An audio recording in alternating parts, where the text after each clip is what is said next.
Mayong hapon mga kapayag ni Anami karon sa Kalma, karong hapuna ni Lula Teldi. So may hapon la.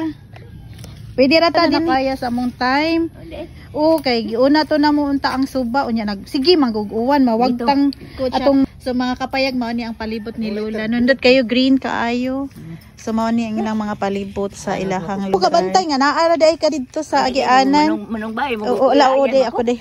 Kana say kupot sa camera.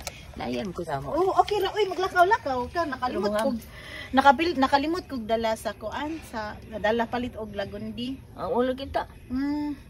So naasa kaya ko nang simana wala mi nakaanhi tungod kay wala na naapasa mong oras kay sige uwan so medyo layo ang atong kinaadtuan so wala na kuman.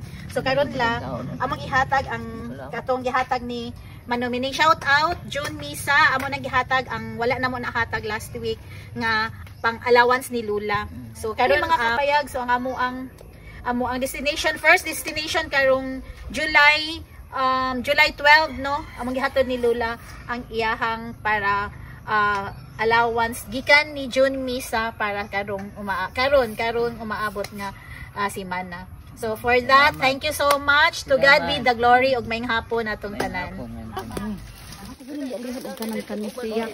Tungoon labis mga bata. Muna na tubig para na kidney. O ako kusugay ko mainom. Okay, kuan pa